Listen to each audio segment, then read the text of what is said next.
Here's the new Porsche 911 GT3.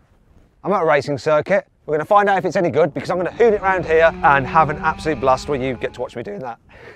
No, seriously, in this video, I'm not only going to just drive it on track and enjoy myself, I'm going to tell you all about the upgrades on this new GT3 over the standard 992 version of the Porsche 911. Of course, I'm going to hoon it around a bit as well and launch it to see how quick it is from 0 to 60 miles an hour and over the standing quarter mile.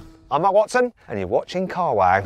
Buying a new car? Then head to Carwow and my team will help you find your next car at a fair price. Carwow, your one-stop car buying comparison site. Let's start this video by talking about the price. The new 911 GT3 will start from £128,000. Now, this is the point where I'd normally send you to Carwow to see how much you could save on one, but you can't outright buy a Porsche 911 through Carwow right now, but you can lease one through us, and if you want to do that, just simply Google "Help Me Carwow." You go to Carwow and me and my team will help you choose the right car for you and get it for a fair price from one of our trusted dealers. What I've done anyway is picked a really cool, fun driver's car which you can buy through Carwow and you can save some money on. I'm not going to tell you what it is, secret. If you want to find out what it is, you have to click on the pop-out banner. It's popping out now. I've picked it personally. It's one of my favourite choices for that price. Now let's talk about this car's design because it is heavily modified over a standard 911. The most obvious change is this huge rear wing which has this odd way that it's mounted. Now this is called a swan neck design. Can you see that? Now the reason they've done that is because by having the brace for the wing over the top rather than underneath, it improves airflow and it means that they can produce decent downforce without having to give the wing too much angle of attack. And too much angle of attack does affect your top speed. It causes drag. This minimises it. That's why this car can do 197 miles an hour. Now, if you don't like this wing, don't worry. There will be a touring version of the GT3 available, which will just not have a wing like this at all. Underneath, there's a little ducktail wing as well. Look, I like that. It's built into the actual bodywork. You've got 4.0 on there to signify the engine's capacity. GT3 badging there, which you can delete if you don't want that. And then the GT3 gets completely redesigned rear bumper. Wait a minute.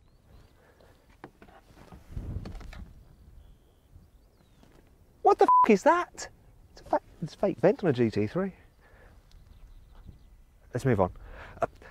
At least this diffuser isn't fake, it does actually work. And a key characteristic of a GT car, the exhaust pipes centrally mounted rather than out to the side like on the normal 911. From the side, there aren't many changes over the standard 911. You do have a slightly wider front track by 48mm. These side skirts here in black. Classic GT3 central locking wheels like you get on a racing car. If you've got the carbon ceramic brakes, then you get yellow calipers. You can also get different colours on the wheels if you want them. You have to pay extra, of course. Likewise, you have to pay extra if you want these carbon fibre door mirrors. And it's £2.5 grand if you want the carbon fibre roof. I think if you're paying this kind of money, you may as well get that carbon roof because it just looks cool. Here at the front, there are some big changes. The GT3 gets completely redesigned front bumper, lower splitter as well, improves your airflow, your downforce, and cooling of the radiators. Look, there's vents absolutely everywhere. Vents here as well on the bonnet, which brings on to this. Look, bear with me. Check this out. So, according to Porsche, this GT3 is the first mass-produced car in the world to get, wait for it, to get a carbon fibre plastic reinforced bonnet. There you go. Now let's talk about the chassis upgrades, and I'm actually starting off inside because this car actually sits low to the ground by 20mm compared to a normal Carrera 2S. And the spring rates are twice as stiff as on that car. But to ensure that it's not completely awful to drive on the road, you do get special adaptive dampers designed for this car to make sure that you can live with it as a daily, as well as hoon it on track. That isn't the most interesting thing about the suspension though. You see, this car actually shares its front suspension setup with the 911 RSR race car. It's the first road-going 911 to have double wishbones on the front rather than McPherson struts. It's big news that. To make sure that the GT3's new front end suspension system doesn't completely run away from the rear end, they've had to tweak the rear suspension as well. And all round, the car is fitted with racing style rose joints to make it more responsive and give you a better feel. I'm not going to explain what rose joints are here, not because I have no idea, just because it's long-winded and boring. Just Google it. Hey Google, what are rose joints? Sorry. Now, if you're not happy with the way the guys and girls at Weissach have set this car up, don't worry. You can just head down to your local tyre fitter and they can adjust everything, the camber, the toe angle and the anti-roll bar stiffness. I'm sure it'll be much better then. The GT3 also gets rear wheel steering as standard. Now I'm not going to bore you with how that works, but if you need to know, let's do it again. Hey Google, how does rear wheel steering work? Sorry for triggering your Google systems. Back from a search. No, I did it to myself. Classic. The GT3 comes with a limited slip differential as standard over the rear axle, and that can send power to the wheel with the most grip to help blast you out of turns. The GT3 has some seriously big brakes. As standard, you get steel discs, and at the front they're 408mm in diameter, which is the same size as the brake discs on the turbo. Though on the GT3, they're 17% lighter and they're internally ventilated rather than drilled. This car actually has the optional carbon ceramics. Then you have 410mm discs up front, gripped by 6-piston calipers. At the back, 390mm discs, gripped by 4-piston calipers. Let's see how good these brakes are. I'm going to do a full emergency stop from 70 miles an hour. See how long it takes to stop. Here we go. Oh, the ABS is going crazy. Right, it stopped from 70 miles an hour in 41 metres. It's impressive. Now you obviously want me to launch this car and see what it does to 60 miles an hour and over the standing quarter mile. Well, that's coming up later on. Let's crack on with the rest of the review first. Now let's talk about this engine, because it's motorsport derived, 4 litre, naturally aspirated, flat 6, 510 horsepower, 470 newton meters of torque, and a red line at 9,000 RPM. Oh yeah, it loves to rev. Now do you want to hear it? Of course you do. I'll just start it up. Oh yeah, have a listen to this. Soft limiter. Can I get round it?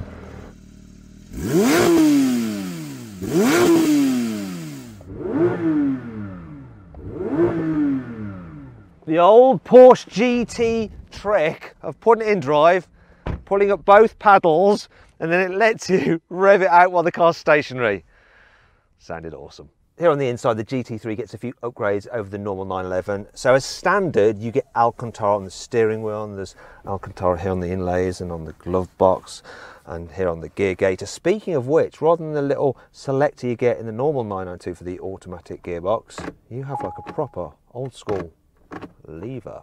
Also, you've probably noticed these seats, carbon fibre buckets, they're actually optional extra. But the GT3 does have sports seats as standard, and they're normally 4-way electrically adjustable, though you can upgrade those seats to be 18-way electrically adjustable. This car also has the optional kind of blue stitching, and you can have lots of different colours in here if you want to brighten things up a bit. And you probably noticed that as well, look, a roll cage. That's not standard either, it's part of the Club Sport pack, and that also includes some racing harnesses and a fire extinguisher, though all GT3s do have the rear seat delete. Yeah, you can't really take rear passengers in this car. They probably wouldn't enjoy it anyway, they'd be frightened.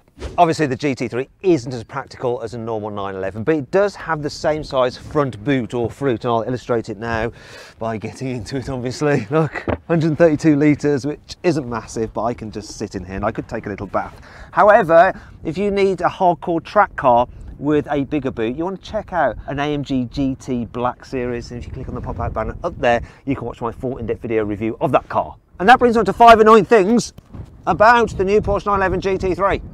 Now, unlike the Mercedes and some other track-focused sports cars, with this GT3 you can't vary the amount of traction control you get between different degrees. It's either on or it's off. You can mix and match with the stability control, but there's no variation. It's just, yeah, like I say, on or off, that's your lot. Unlike the Turbo Racer, which has had a huge power upgrade going from the 991 to the 992 generation, this GT3 hasn't. It's only got about 10 horsepower more than the old car.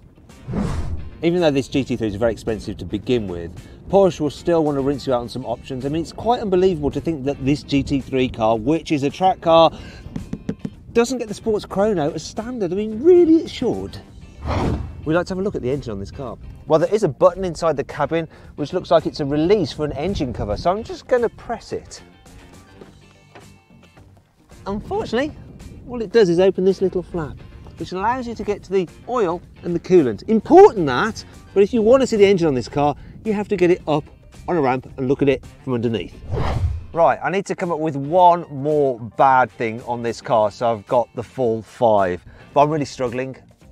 So I think I'm just going to mention this fake vent again, because it is. It's not all negative though. Here's 5 good things about this car. Aerodynamics are a really important part of this new 911 GT3. So obviously you've got that wing, you've got the rear diffuser, and you've also got 2 front splitters you can adjust manually. Now, as standard, this car has 50% more downforce than the 991 GT3. You put that rear wing in its most aggressive position, it has 150% more downforce. The gearbox also saves a bit of weight. You see, this PDK dual clutch automatic gearbox has 7 speeds, whereas that in the normal 992 has 8 speeds, 1 less ratio, equals a little less weight. It's also faster shifting as well. Plus the gear selector, look, you can use it in sequential mode, move it up and down like that if you want to change gear that way rather than just using the pedals. Yes, the car isn't happy because I've put it out of park while we're stationary. Of course, being a GT3, you can get a manual version as well if you'd rather have that. Instead of Porsche's usual normal, sport and sport plus modes, there's normal, sport, look, but then there's track. And what that does is kind of change the amount of information on these 2 digital screens, just so you can focus on the ones that matter, the rev counter and the speed. This new GT3 may be slightly bigger and packed with more tech than the old GT3, but it only weighs 5 kilos more. It comes in at just over 1400 kilos. Now, they've achieved that by fitting certain lightweight parts. For instance, this new car gets lightweight glass. Look, you can see it's like reinforced in the back there. That saves 5 kilos over the glass in the old car. You've also got a lightweight stainless steel exhaust system. That saves another 10 kilos, as does a lightweight battery. And that carbon bonnet, that saves 2.5 kilos. This new 992 GT3 has been timed around the Nürburgring at 6 minutes, 59.927 seconds. So it managed to crack the 7-minute barrier, which is impressive. Now, Carwow rules state that whenever I mention the Nürburgring, I need to be kicked in the ass. The old 991. That is the question. But there's no one around here to kick me, so I guess I'm just going to have to try and do it myself. This is weird. All right, let's see what this GT3 feels like to drive. Let's put it into comfort mode. Very silly. Let's go. Start the only way I know how to start.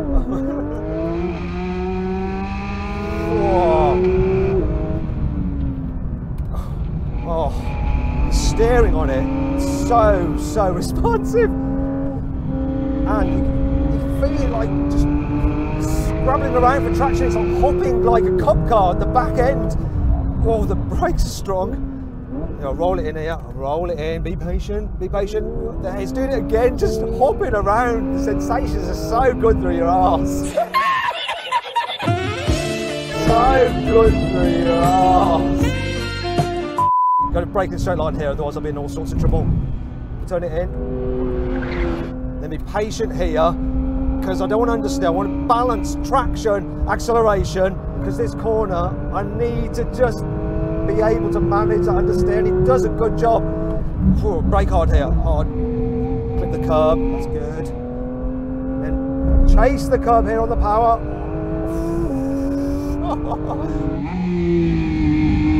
Late apex on this one. So get the power down now, coming out. Oh, there it is again, hopping around. This thing is a race car. It is an absolute race car. Oh, steady it on the power there. It was starting to come around a bit. Just applied a bit of throttle and it just gripped up again. There it is, it's coming around. So accelerate, accelerate, just power, power, power, and it just puts the weight over the back end. Gotta be brave here. Big ball time. Oh, this thing gives you big balls. Right, calm down, Watson.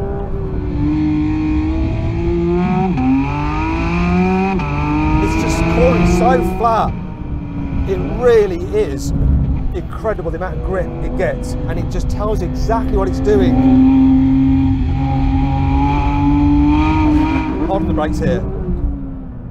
Feel the weight transfer. Feel it start to rotate. My GoPro's all over the place. It can't hold on. Looking through the corner. Oh, you can just feel it just hook up as the weight transfers over the rear axle. The tyre just grips into the track. We're going to lose a GoPro, people. What's going to happen to the GoPro? Yes! Stay on, GoPro! Oh, the GoPro. It's all over for the GoPro. So I think that's my time up. That goes to show you what this thing is like. This black tack is brilliant for just holding cameras onto cars, and it just couldn't cope. It couldn't cope with the cheese this thing can pull. Oh, I love that. Awesome. Now it's time to launch the new 911 GT3. Porsche says it'll do 0 to 60 in 3.4 seconds, but I think they might be being a bit conservative. Come on, specialist timing gear here. Left one on the brake. On the throttle. Let's go. Oh, bit of traction issues there. What are we doing? 3.11. What's the quarter mile? Whoa. 11.1. So I didn't have a perfect start. Part of the reason is these tyres have cooled down a bit, so I think I could do better. Now, interestingly, when I did a drag race in the previous 911 GT3, I did a quarter mile in 11.5 seconds. So this car here has beaten that. It's also beaten Porsche's claim time of 3.4 seconds to 60, from 3.1. Not as quick as a turbo. In a turbo, I managed to do 0 to 60 in 2.5 seconds and the standing quarter mile in 10.1. Now, I actually did a launch in a 991 GT2RS, and that took 3.4 seconds to get to 60 miles an hour. Just struggled with grip because it's got so much torque, and did the quarter mile in 11 seconds. Let's see if I can match that 11 seconds. Let's do it again. Right, what I'm going to do now is turn the ESC and traction off, see if that helps. 3, 2, 1. No, not at all. Will have warmed my tyres up though. Yeah. So, let's not do that one. Let's reset and go again with traction back on, but with slightly warmer tyres.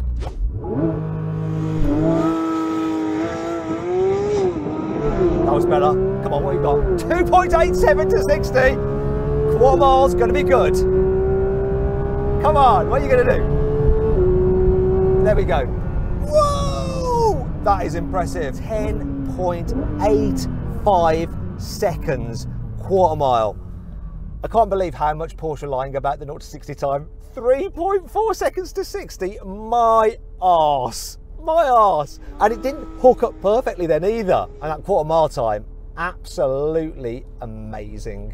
Now, if you want to see me try and launch the GT2RS, just click on the pop-out banner up there. You can go watch that video. Oh, this thing is immense. Do you know what? I feel like I've forgotten to do something. What is it? Oh yeah, I remember. Silly me.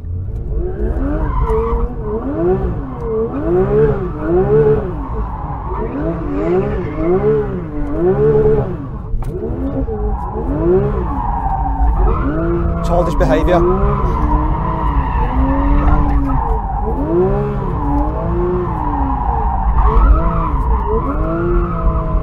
Right, that's enough of that. I think that's all the review boxes ticked now, isn't it?